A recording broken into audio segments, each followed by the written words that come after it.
Have you been out playing shows and they've been going pretty good, but you feel like a little something is missing and you're ready to take that next step to figure out how to take your shows to that next level? Have you seen some recent shows of other musicians, other artists, other groups where you walk away just buzzing that next day of why was that so great? How did they have such a great show and mine feels so bland? Well, maybe it's time we start thinking about a couple steps that can take your shows to the next level. Let's have a think on that.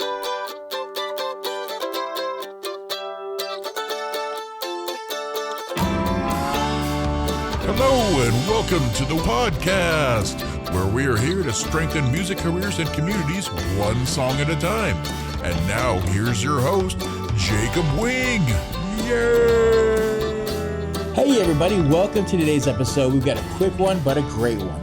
And today we're going to talk about that moment in everybody's career if they've been doing this and they're really honest about doing this as a hobby, as a career, as something that you really want to express and play live music with others, but you really want to take it to another level. And there comes a point where your shows are good enough, but they're not yet great.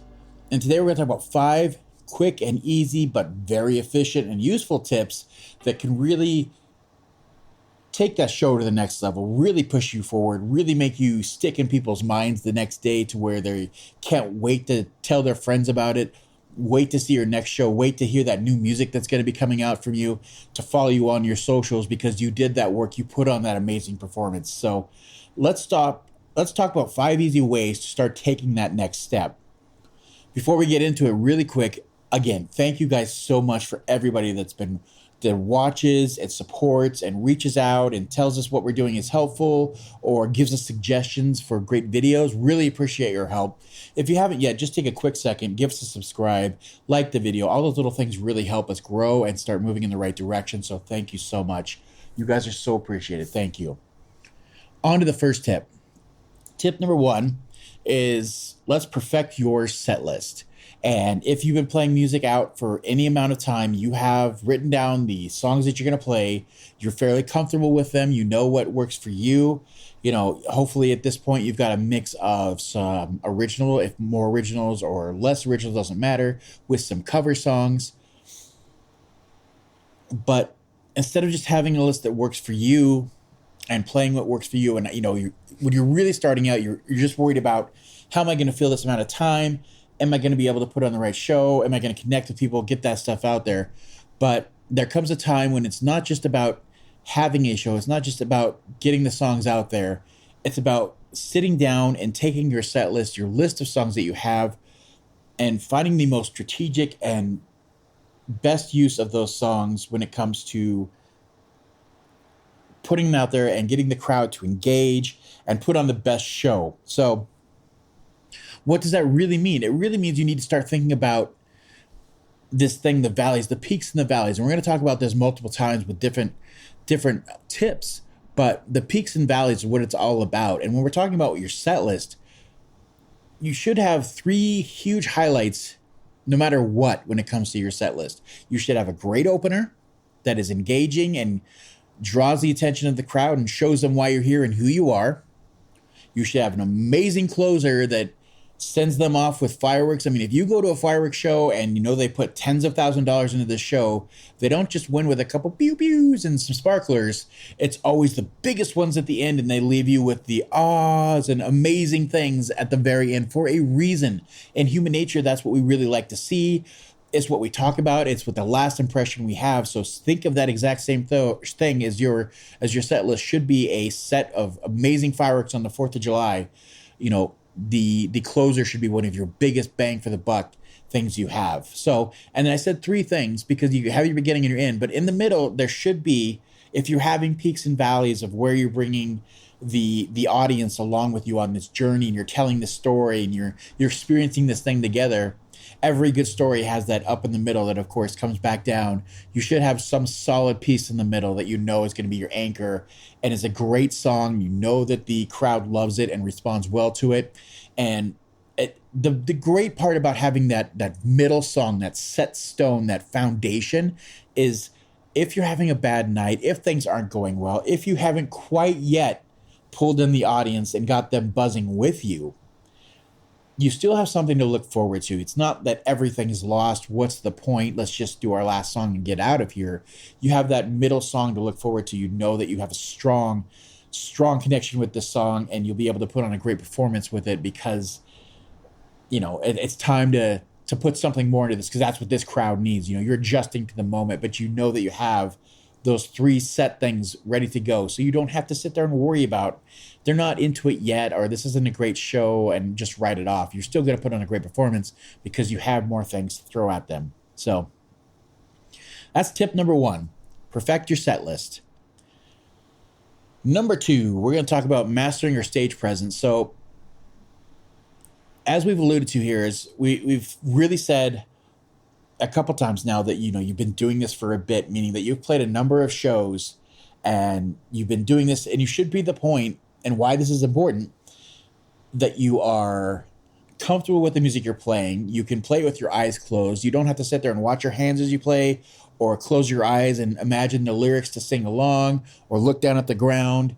You should be at a point that you're comfortable with the music and you're very confident with those songs, and you're on to the next thing because you can expand upon what the song is as a whole.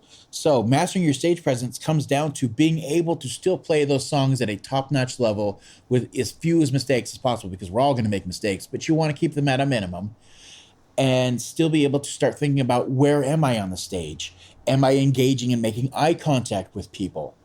Am I, giving off this energy that other people would want to be around? Because that's exactly what you're supposed to be doing as an artist, as putting on a show. It's a show for a reason. You could say it's all about the music, but that's not it. They can just go home and listen to music. They can go to, Spotify or Apple Music and just play songs. They don't need that. They're here for an experience, to be part of something with other people, and you need to be the one that's curating that and demanding that attention and putting on the show. So you have to be very mindful of what you're doing. Number three, rehearse your transitions. And it seems kind of mundane and stupid, but when you go to a show, especially going forward from this point, if you haven't, really be mindful of what they're doing. Are they just playing a song, stopping, tuning their instruments, standing around, talking to each other, and then, another 3-4 minutes, play another song, and then they stop. And there's this whole thing, again, momentum, when it comes to a performance of where you're building them up, taking them on this journey, the peaks and the valleys. And if you're just, song, stop, you're just going down. You're not building them back up because there's no cohesion. There's nothing that's bringing these songs together. So every, 2, 3, 4 songs should have ways of flowing into each other, just end and right into the next song, or, a little bit of the song plays, you take something, make an instrumental out of the ending of one song that leads into the next song, whatever that may be. Find a way to make those different keys of the song work together, or maybe you have songs that are in the same key, put them next to each other for that exact reason, and take them on that journey with you.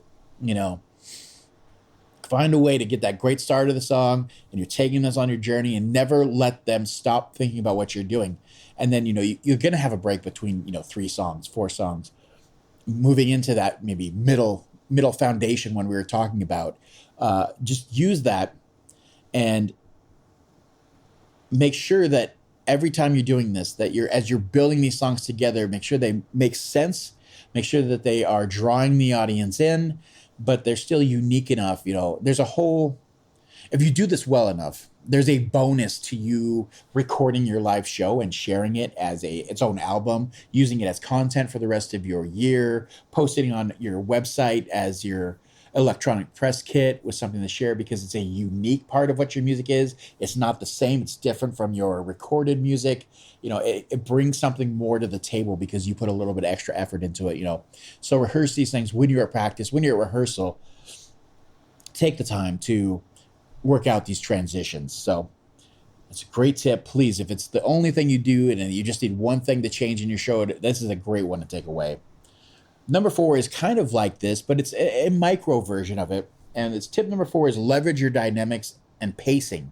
And this is kind of what we were talking about, those peaks and valleys. This is kind of where we squeeze into just song by song. And each song should have its own kind of pacing and dynamics, using, those heavy, loud parts, the fast-paced parts that get a little bit louder, versus, either a ballad in the set list, or the part of the song where you can just step back, drop everything off, build it down to one or two instruments or just a vocal part, and then build back up upon that using that. And I mean, there should be, I'm guessing, if you're doing a 2 to 3 hour set list, there should be at least 2 to 3 of these songs where you have you've worked it out differently than its normal arrangement, to where you've got it to this point where you have that drop off, build it back up again. Those moments are the ones that are really helping the audience like drop off. They can hear everybody talking around them because it's got quiet. They're very aware of where they are. And all of a sudden they see everybody start to get into it, pull into the stage a little bit closer because something's happening. We're feeling this intense buildup. We're all getting this anticipation built up. And using those kind of tricks are what going to separate your show. And again, we're talking about that next day when you're still in their head, they're still thinking about you, and they're going to talk to their friends and their family about what they did last night and why they need to see this show.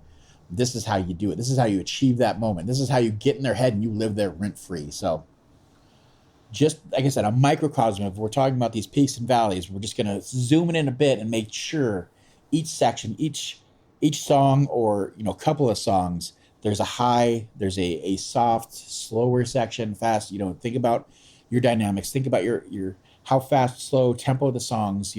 Get a juxtaposition. Get those against each other so they really start to pop. So that's 4. Let's get to that last one, number 5. And this one is just starting to think about what's going on the stage. It's a very simple one. Again, if you did 1 or 2 of them, this is a great one that's just super easy to do, is just bring something unique to the stage.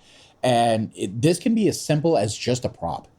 Something that has something to do with your name and your branding or who you are as a group or an artist. It could be a projector playing stuff in the background that you've created. It could be a prop on stage or something, that LED light up, something unique that makes your show just you and they can see instantly. Maybe it's something you do in your show that you start to build upon, and you have a back and forth and a call and a response with the audience there, or you find a way to make them clap along with you. Something unique about your show that makes it different from the other shows or the other artists playing that night or the other shows they may have seen recently. Something that makes it unique. There's so many different opportunities here, but you should be mindful. You should know what I'm bringing to the stage that day. What's unique about this? What shows off who we are and makes this a special event, or makes them walk away seeing who you are. Some poster in the background, some big, invest a little bit and find some way to be unique and make it special, and make sure it's known that you're up there and this is just a one-night thing. If they come to this same exact venue the next day, it's going to be different because we're special. You're here for something big. So those are 5 quick, great tips to up your game for a live show and bring your A game and have them thinking about you that next day. And again, like I said, living rent-free in their head. Try some of these. Let us know in the comments if they worked out or if they did anything for you, or even if you have some great ones that work for you that we didn't talk about today. Let us know. We'll make a part 2 of this video. Happy to do it. So again, thank you guys so much for watching. If this helped at all, got you thinking, please give us a like, give us that subscribe. It really helps. And we're going to see you guys on that next one. Thanks. Bye.